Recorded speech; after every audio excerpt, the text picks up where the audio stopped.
Hello, good morning, my friend. I hope you're doing well. So, today I'm going to talk about what I am referring to as the art of blissfulness. Now, I know that it sounds fancy, but I literally mean it. And anyone can learn this skill or this art of making themselves blissful, happy, peaceful. Now, I'm not claiming that personally I am, blissful all the time. You are, subject to various situations during the day, whether you talk about your personal or professional commitments. But then, what is more important is not that you're blissful all the time. What is important is how quickly, you can get back to your threshold state. If at all you're getting disturbed with it. And one of the ways you can manage to do that is through meditation. So before I go to this art of learning, how to become blissful, I think we need to understand how do we go about, becoming meditative, because meditation is the fundamental aspect if you want to bring well-being in your life. And pardon me if I close my eyes in between the conversation, because if I'm closing my eyes, I'm trying to refer to my experience in meditation. So that's the only effort. So let's get started with it, right? I've seen that a lot of people say that they have tried meditation, they have learned it from this institute, that institute, and it hasn't really worked. But I would say that if you give your 100% into whatever you are learning, from the point of view of meditation, I think it will really work for you. So personally, I've done it from Isha Foundation, and I practice what we call as Shambhavi Mahamudra every single day. Sometimes I do miss when I'm traveling, but otherwise I practice it as much as I can. So now getting on to the topic, right? So what happens in meditation is, the first thing is, in terms of your experience, I'm saying you will start to move away from your mind, because mind is one thing that is, disturbing people all the time. And again, whatever I'm gonna share with you today, I'm gonna share it from the point of view of my experience, and the experience for everybody may differ, but I think the fundamental aspect remains the same. So one of the aspects of meditation is obviously that you need to close your eyes, because you do not want too many worldly inputs to go inside you. So you shut your five sense perceptions in a way, starting with closing your eyes. And one of the easiest way to become meditative is that you become aware of your breath. Now obviously the technique that I do, there are little different methods there, right? In terms of you do breathing, you do some sort of chanting. But I think if you are a beginner, then you can just start by closing your eyes and becoming aware of your breath. Make sure that you are sitting in a cross-legged posture, because that is the most recommended one. Now if you cannot sit in lotus pose, right, you can simply sit in a normal cross-legged posture, the way a typical Indian family will sit, when when they need to have breakfast or dinner. You sit on the ground and you close your eyes, you keep your spine erect, and then you simply become aware of the incoming breath and the outgoing breath. And that's all you need to do. Now, there will come moments, during a meditation where thoughts will start coming and you will start thinking about something else. I would say that, try to get back to your baseline and try to be aware of your breath as much as possible. So the moment you become aware that there are thoughts coming in your mind, you bring your attention back to your awareness, and then you keep doing that. The breath is incoming, the breath is outgoing, and you just become aware of this life process, right, that is happening within you, because this is the only process that is keeping you alive right now.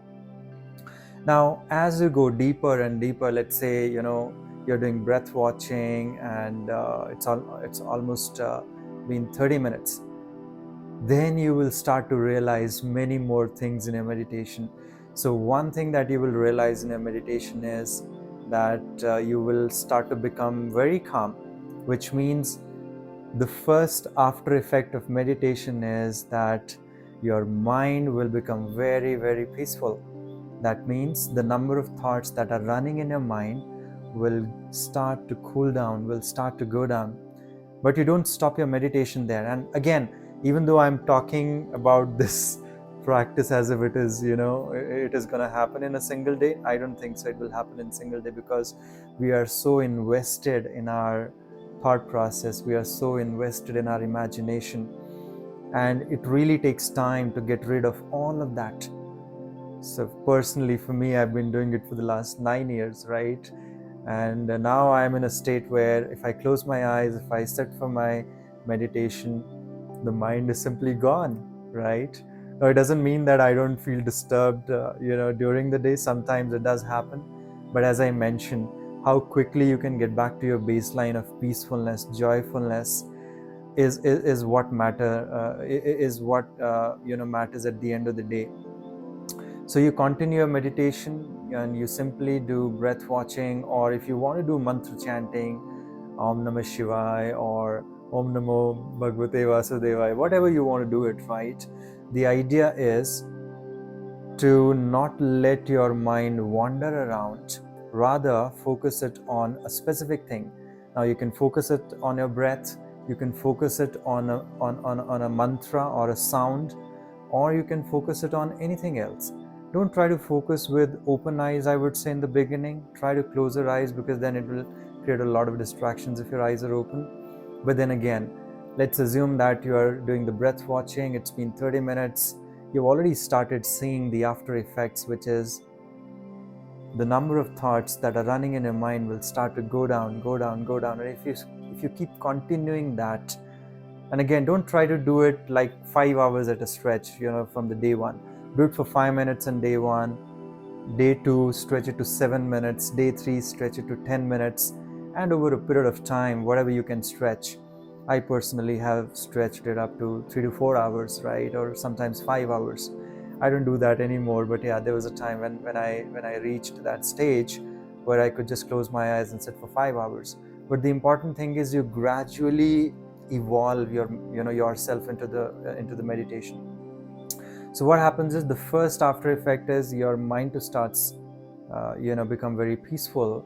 But then more importantly, if you keep let's say doing your breath watching, and if you keep your body still, then you will start to become aware of the sensations that are happening in your body.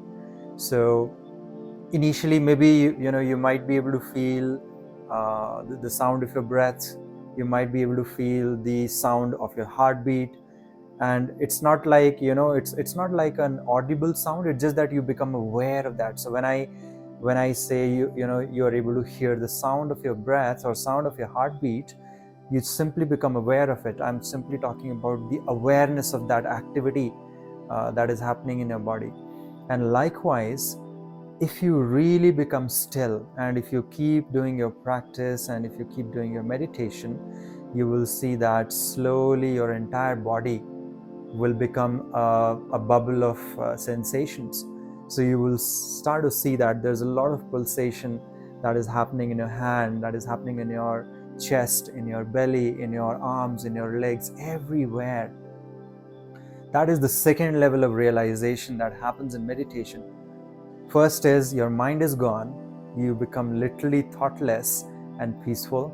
And the second level of realization is the more you go deeper into the states of meditation, you will experience yourself as a bundle of sensations. Now you continue doing that, and again, it's not going to happen in one day. Probably it may take 6 to 8 months, but I'm just sharing my experience, in a couple of minutes' time. Now, then you start going further deep, right, into the process of meditation, and you realize that this bundle of sensations, which you're calling right now as a body, it is a series of changes So for example, the breath is coming, the breath is going. The heart is doing lub dub, lub dub, lub dub, lub dub. So every sensation, every activity that is happening in your body, it is very ephemeral, it is very temporary, right? So let's say when you're eating a mango, you eat a mango, but then the experience of mango goes away once the mango is inside your stomach. Likewise, every sensation that is happening in your body, it is very temporary. I'll give you a very practical example. Let's say that you were sitting in a meditation and something started crawling on your neck, and then you suddenly started scratching because you felt like itching. So now the moment you scratched your neck, the itch is gone, right? So that's how it is, right? Every sensation, every pulsation that is happening in your body, it comes and it goes away, it comes and it goes away.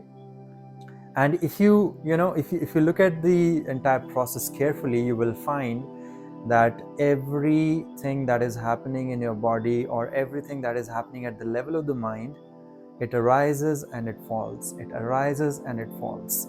So suddenly there is a thought that will come into your mind and then it will go away. Suddenly there is a sensation that comes in your body and then it goes away.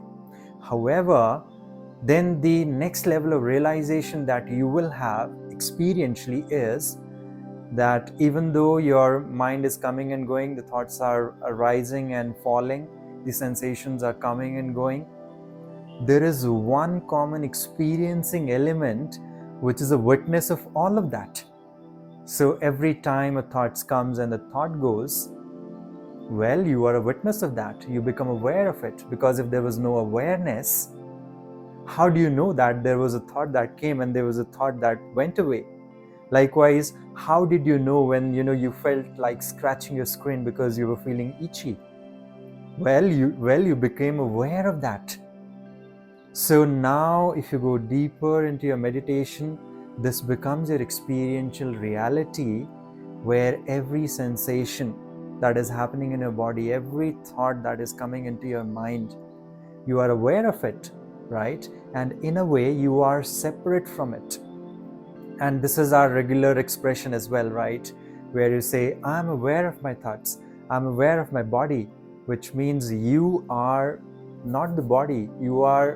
Body is a part of you, but you are separate from it. And even though, even if you do Sadhguru's Isha Kriya, there it is, it is usually practiced, I'm not the body, I'm not the mind. But if you really want to realize that, you need to get into the deeper states of meditation, and you will find that your entire body, including the mind, is a bundle of sensations, and the sensations are very, very temporary. They come and go. But there is one non-changing experiencing element within you which is never ever changing.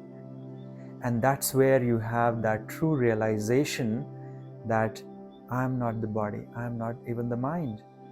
And that is, as Sadhguru says, is the end of suffering, because everything that you suffer is either belonging to the realm of the body or it is belonging to the realm of the mind. And the moment you are away from that, well, you simply become blissful. And that's exactly what happens in meditation. You separate or you distance yourself from the identifications of the body, because you realize that body is very temporary. It is a series of changes.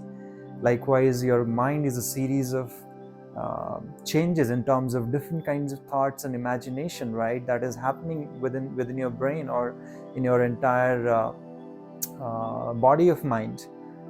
And the moment you distance yourself from these two entities, suddenly you become peaceful. So even in my personal experience, again, I do not claim that I'm blissful or happy all the time, but every time I sit for meditation, I'm simply blissful. And you literally start to feel smoky, right? You get smoked up with blissfulness and happiness, and that is the after effect. And all I would say is that if you want to sustain this happiness, just keep doing your practice every single day. It's all about making your system more and more efficient and less vulnerable to the external situations, to which you are getting subjected to. So yeah, that's my experience of meditation. And that is a very practical approach in which you can truly realize that you are not the body, you are not the mind. And that is technically what is referred to as realizing the self, where self is not something that is of the body or that is of the mind. Self is something that is beyond the body and beyond the mind. I hope that you found you found this video useful. I know this is a little longer, but if you apply this technique in your day-to-day life, I'm sure you will be very happy in your life, just the way I am in my life. I hope you have a good day. Thank you very much.